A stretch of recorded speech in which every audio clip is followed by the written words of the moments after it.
Welcome to the One Player Podcast, the show on solitaire board games. I'm your host Albert, and this is episode 318. Et tu, Alberto?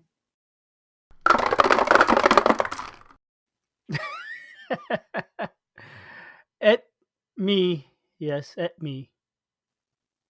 I don't think you speak good Latin. No, I don't. That's actually French.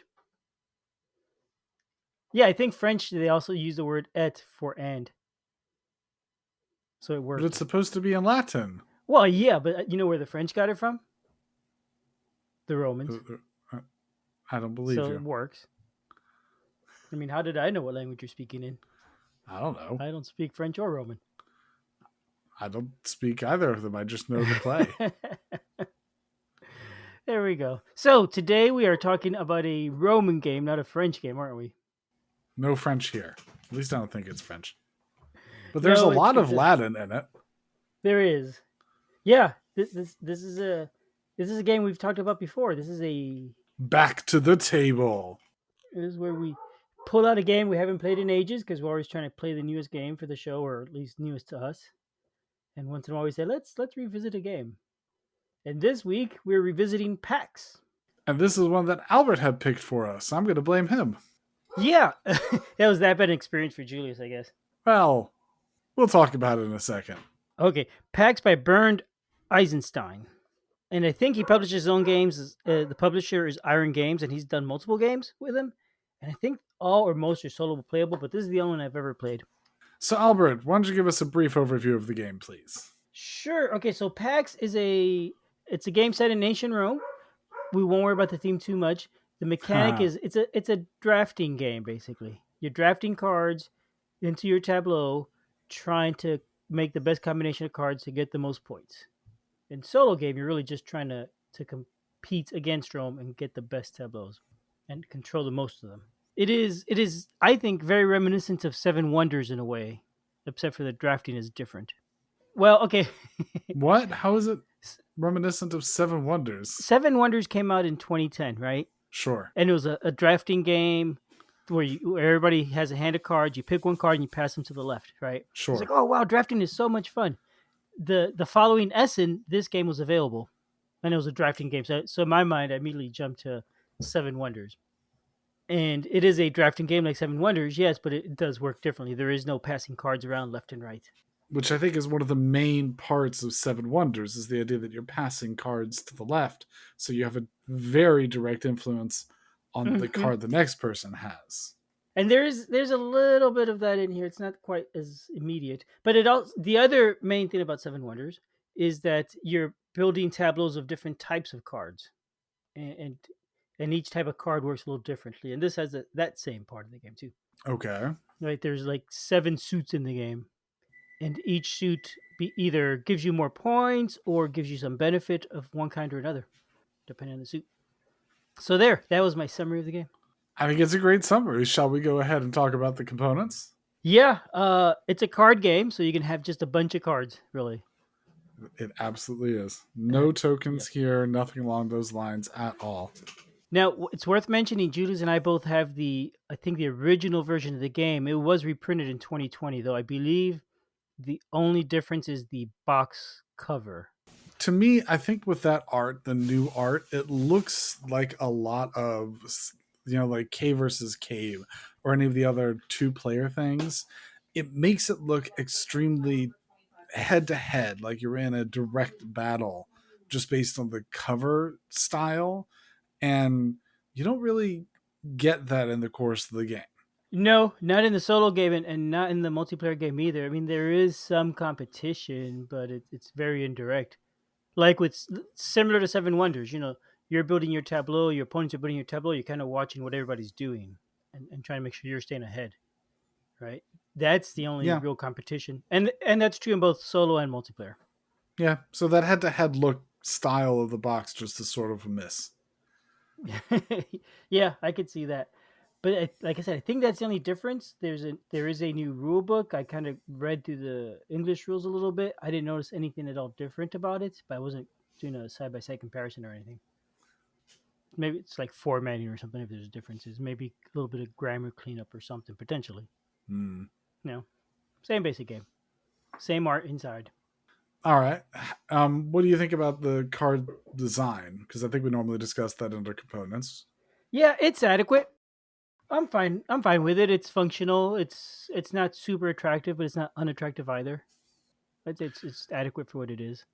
I actually think it's a really nice card design. There's the different suits. All of them are very bright and vibrant with the different colors. It's easy to recognize what they are. Each individual card has a clear set of icons for what it is that they do, how it is, the special power of the different suits.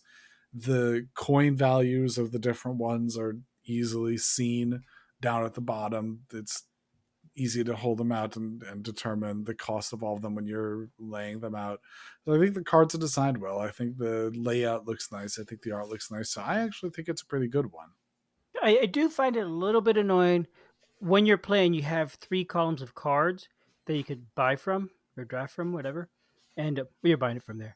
And and when you have them laid out there, it's hard to set it up so you can see both the cost and the symbols, how many symbols you have on it. Right? You kind of got to stagger them or something because one's on the bottom, the other one's on the side at the top. So that is a little bit difficult, but at least in the solo game, the stacks tend to stay very small, so it's not really an issue for very long. It's easy enough to remember what it is or move one card out of the way to check. Rarely is there two or three cards in a stack. At least that's what I have found. I think in the multiplayer game, it might be a little bit of an issue, but it's been ages since I played that one with more than two people, really. I don't think I've ever played that one, Okay. It works well with multiple players. It works well. I found it any player count that I tried it with. but we'll get back to that. All right, so no other components. I think we've discussed just about everything there. How about the rules, Albert? They they they're short. they're, Quite. yeah, they're not very clear sometimes though, I find. But they are functional. You could read them and it's not too hard to figure it out, but sometimes things are a little bit confusing. I feel like maybe the translation isn't necessarily the best. It's not terrible by any stretch at all, but I kind of feel like sometimes it feels like maybe something's left out here and there. Yeah. I think it also the for commenting on how the graphic design of the cards are, I think the graphic design of the rules themselves suffers in comparison.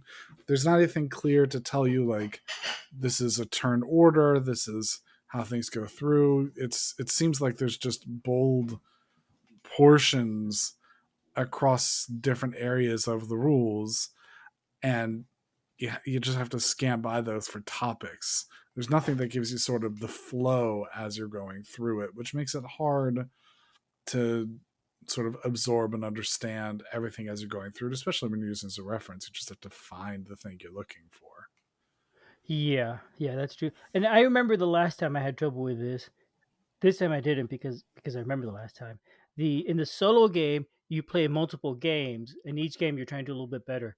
And I hadn't realized you're supposed to play multiple times. I thought it was you kind of choose your difficulty level. And nowhere in the rule does it explicitly say you're going to play multiple rounds, each one being subsequently harder. So that wasn't obvious to me. So I wish it had been more explicit in some places like that one. I hear that. But it's fine, Like I said, it's not a complicated game, so it doesn't really cause trouble or anything like that. It's easy enough to deal with. So I would say that is the rules. They're fine. They're small. That is one thing. It's a small game with a small rule book, and it comes in many languages. I don't know, maybe six or so. I'm not sure exactly. Yeah, all sort of packed together. Yeah, and so like the English rules are in the middle of the book. I really think that if they had taken more time with the rules, they might have been able like more pages. I mean, the issue when you're trying to print in multiple languages is that you have less pages to use, Yeah. but more pages would have helped. Yep. So yeah, I kind of wish the text was just a little bit bigger, and it is what it is. Again, it's fine, but it's not the best. And I think this is because it's a small independent publisher, right? That's just the sort of things that are going to happen with a small independent I publisher. They don't have the same economy of scale to make really awesome things. Actually it's pretty good for somebody doing it on their own, I guess. Which is what I'm assuming it is. I don't actually know that he's on his own. He might have a mega corporation of hundreds, for all I know. All right, so let's talk about the gameplay. Let's describe the gameplay. It's been a while, but I already said it's a drafting game. There's 7 suits in the game. As Julia said, each suit's a different color. In the game, you're gonna have 3 columns laid out on the table. In each column, you're gonna place one card face up. The cards have not only their different suits, but they have different costs and give you different. They'll give you a symbol, and you're trying to get symbols to win the game. Whoever has the most symbols will win that suit. When you're playing solo, you're trying to beat Rome, who's going to get cards at random, basically. So you want to have more symbols in each suit than Rome. So the cards all have either 1 or 2 symbols. 2 symbols tend to be more expensive than one, though there's a range of prices anyway. They're always more expensive than one. They are, but I mean, well, no. There's sometimes there's a card with 1 symbol that costs 3 coins, and a card with 2 symbols that costs 3 coins. Oh, okay. I've seen a couple of that, so it's not always more expensive. But generally speaking, 1 symbol is going to be on the cheaper end of the scale, and 2 on the higher end of the scale. But so the 3 cards are out. Now, if you're playing solo, or even if you're playing multiplayer, you're gonna draw a card, and you're gonna choose: do I take this card into my hand? Do I play it onto one of those 3 stacks, or do I tuck it under the bottom of the deck to see it again later on? Then you'll do that a second time, make a choice again, making a different choice in the last time, and then do it a third time, and whichever of those 3 choices you didn't already pick, now you have to do that one with this card. So as you're playing, you're drawing the card and saying, "Oh, I kind of really want this here," and you're kind of hoping that the next card isn't really like you don't want to put a really expensive card out in your hand and then find out there's a really expensive card that you wanted even more to come up next, right? Because that's a tough choice there. And once you've done that with the 3 cards, you can now buy from you buy one of the columns, paying the total cost of gold of all the cards in that column. So you have to buy the entire column. So if there's 2 cards and one costs 3 and one costs 1, you have to spend 4, or you cannot buy that column. You buy the column into your hand, then you could play cards into your tableau. You could always play the first card for free. If you want to play a second card, it's going to cost you a gold. If you want to play a third card, it's going to cost you 2 gold for the third one. So now you spent 3 gold. If you want to play a fourth card, now you got to pay another 3 gold. And that resets each turn. So each turn, it's 1 card for free. 1 card for free. Yep. Once you have played the cards, you're going to look at the column, the stacks that you just played into on your tableau, and whichever one has the most cards, you're going to get that much gold. So if you already had 3 yellow cards and you just, well, not say yellow, if you had 3 blue cards and you just played a fourth one onto the stack, you're going to get 4 gold back for doing that. You only collect for 1 stack. So even if you play into 3 stacks, you're only going to collect your biggest stack. So you probably don't want to do that. Yeah, no, not necessarily. Maybe at the end, but that's one of those choices you got to figure out as you're playing along. Once you have done that, you will go back to the 3 columns that you had bought from, whichever has the most value in cards. By adding up all the coins across all the cards in that column, that goes to Rome. Once that is done, you have finished a round. Refill the columns that are empty in the middle, and again do some drafting and try and make choices. The whole game is going to play like that until the deck runs out. You're going to play your last round, and then you're going to compare your columns against Rome's columns and see who has the most. It's called influence in each of the columns. So whoever has the most symbols. If you have to have more than Rome to win it, if it's a tie, Rome wins. When you play the solo game, the first time you win, you have to have 3 columns. If you do that, you won. Congratulations. Play again. The second time you play, you need to now control 4 columns. If you win, congratulations. Play again. And then I think it's 5 columns. And there's a couple of little tweaks that happen to the rules, like you start getting some extra cards. What's going on is the more you're playing, you're learning what cards are available, because I forgot to mention it, or I just didn't bother to mention it at the beginning. You're going to pull 30 cards out of the game and not use them, and you don't know what's missing in each game. So one game, it might be that there's not a whole lot of red. Next game, there might not be a whole lot of yellow. And you need to control them. So as you're playing these multiple games, you're kind of learning, oh, there's only a total of 5 red symbols, so I need to make sure and control 3 of them at least if I want to win the red. And as you're playing your whole campaign, I think it's probably like 5 or 6 games. I don't know exactly. I haven't never completed a campaign. You're going to start knowing what to win and what you need and what you could ignore. And that's how the game goes. That's basically the game. I think I pretty much described the whole thing. Did you mention about the fact that you also get a bonus ability based on the card you play? I didn't really go into those abilities at all, but yeah, some of the suits give you bonus abilities. They all give you some kind of bonus ability, actually, and they're all different. Some of the abilities don't really matter except in the multiplayer game, right? Because like the legions and the navies are used for the scoring in the multiplayer game. In the solo game, you don't really care about the score. Well, I mean, other than the fact that I know. you may need them to be able to win on that one, Ye- I guess so. I never. because it's still a category that you may want to be stronger than Roman. That's true. Does Rome also get the same benefit for having those cards though? Uh, I don't think Rome gets any benefit from the Okay. cards. Well, then I stand corrected. Yeah, they all matter in the solo game. I just don't think that they give you any additional strength, other than the fact that Right. fleet gives more strength to army, and army gives more strength to fleet.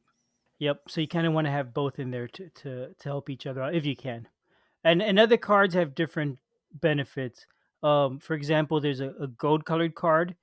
If you have 3 influence in gold, then when you buy cards, they're 1 cheaper. If you have 6 influence, they're 2 cheaper. If you have 9 influence, they're 3 cheaper. So that saves you money. So if you get those, and so on. I don't think we need to go into all the Probably abilities not. necessarily, but they're all rather different. There is one that I think stands out as being particularly different: the intrigue cards, the conspiratory cards, Mm-hmm. because that one, when you play it, theoretically gives you access to more fleets and more armies. But if you're playing one, you actually get no income that turn. And there's a bonus extra set of points by being the best conspirator. But if you want to be able to control that one when you're playing solo, like it's going to cut in to the amount of income. And so those are the turns that I feel like that's when you play a whole bunch, because you're not going to get any points, so may as well Mm-hmm. not get points from a whole bunch of them. So So yeah, so if you can advance that one 2 or 3 in one at one time, so that the other round you're getting money. That makes sense. Yeah. It's also worth mentioning. There's an expansion for this game. It brings 3 more suits, is what it has, huh. and again they work differently. I think these are a little more powerful. One of them, for example, if you control 4 cards, when you 4 influence of that suit, when you draw cards, you're actually going to draw 2 cards into your hand, one to the table and one under the deck. So you draw 4 instead of 3, and you get an extra card into your hand. So that's kind of neat. I don't remember what the other ones are offhand. There's another one that's also really nice. The Scouts. They let you play 2 for free, and then the third one is the one that costs 1. So you could play a lot more cards if you control Scouts. That's nice. So yeah, so they're interesting. Other than that, it's basically the same game when you're playing with the expansion. Um, the other difference, I guess, being that you now also need to control more suits at the end of the game to win, because there's more suits in the game. It's a more intense version than the multiplayer, I think, because you really feel the pressure that I don't normally feel. I don't think I would feel that pressure if it weren't for the fact that you see what Rome is doing and know what you have to be working on. I do like seeing playing against Rome. I do find the multiplayer game is probably a little more fun, but I don't think it's that different. Well, why don't we move on to our summary thoughts in that case? Okay, let's do that.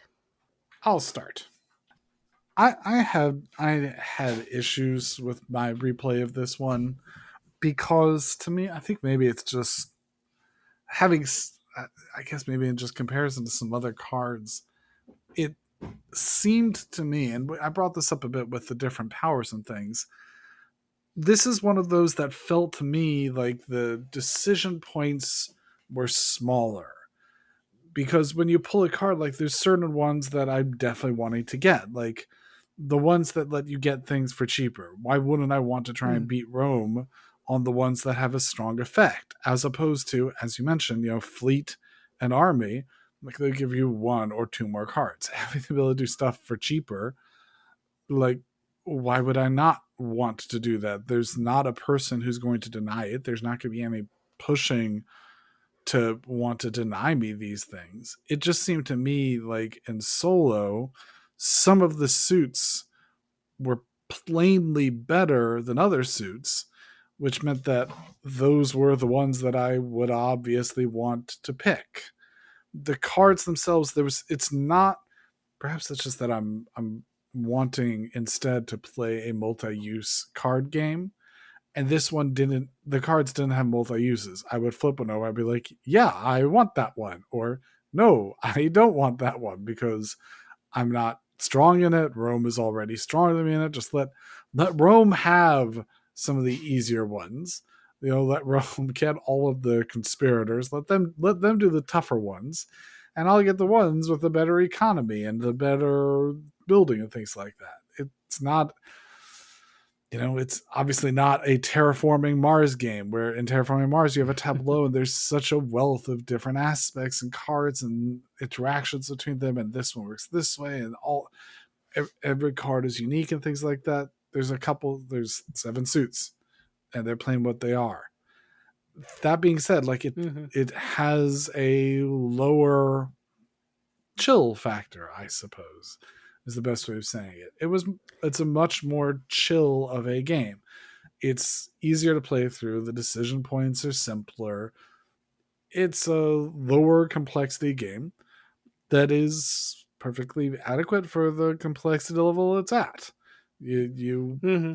pull it out. There is a decision point to be made about which one is that you want to do, but it doesn't feel like it's one that's going to last for me. And if it weren't for the heck that you picked it, I wouldn't have gone and pulled this one out again. Okay.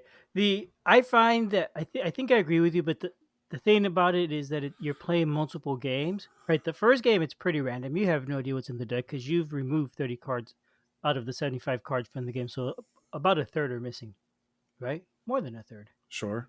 So it's pretty random. Yeah, you're gonna go for all the good stuff. I agree. I like going for the gold ones, but once you've played that first hand and you realize, oh, you know what? I pretty much got most of the gold and still only 4 influence. So there's not a whole lot of influence I'm ever going to get from gold. So now I really got to focus on other stuff. So the second time around, you now know, once I have 3 gold, I could forget about this one because that extra 1 card is not going to make any difference whatsoever in the game. Doesn't matter who has it. So as you're playing the multiple games, you start kind of learning what you need to do and avoid, and it's the choices start becoming obvious, but it's I think that learning process of the campaign is interesting and figuring out what strategy works and what doesn't.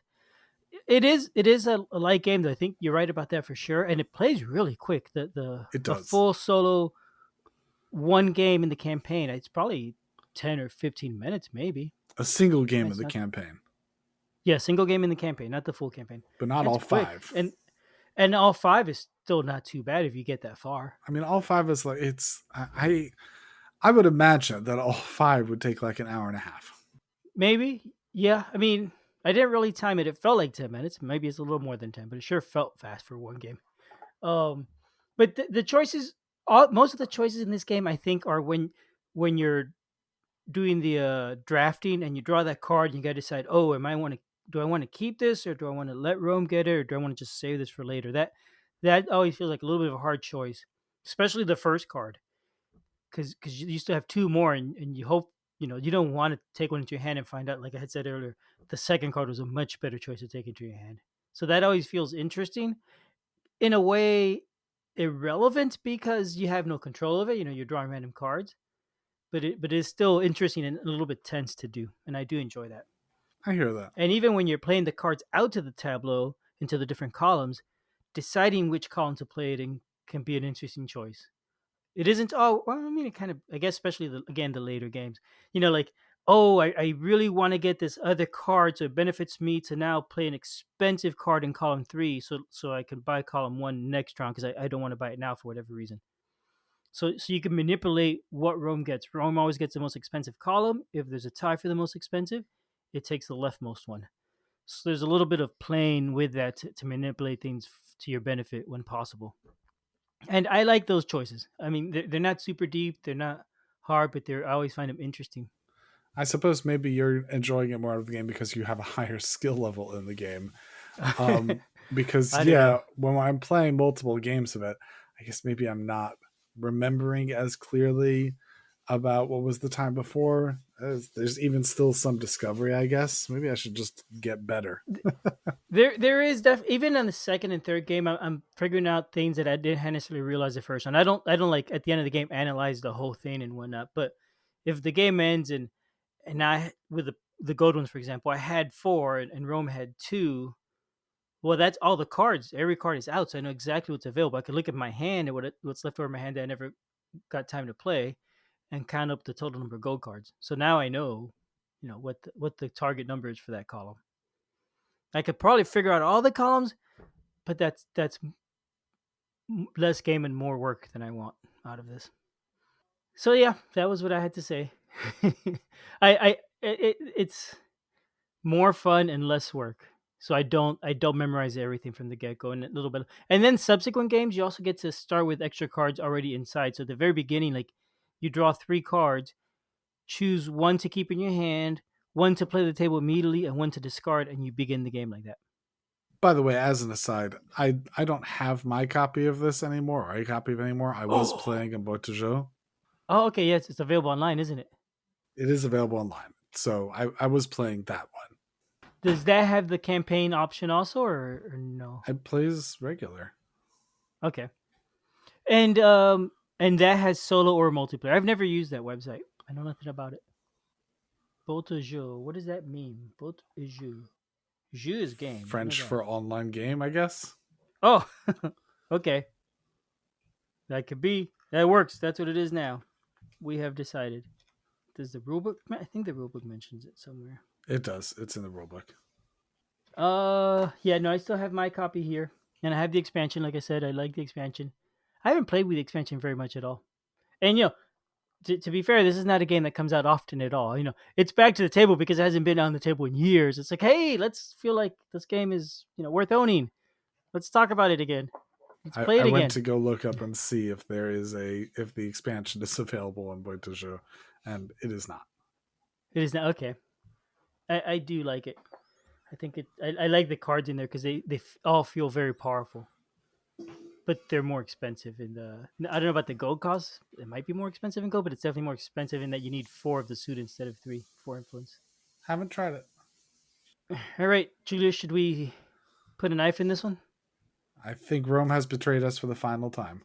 All right. Thank you, everyone. Goodbye. Have a good night. Au revoir. Au revoir. Au revoir. It's French, right? Need to know how to say goodbye in Latin. I don't know.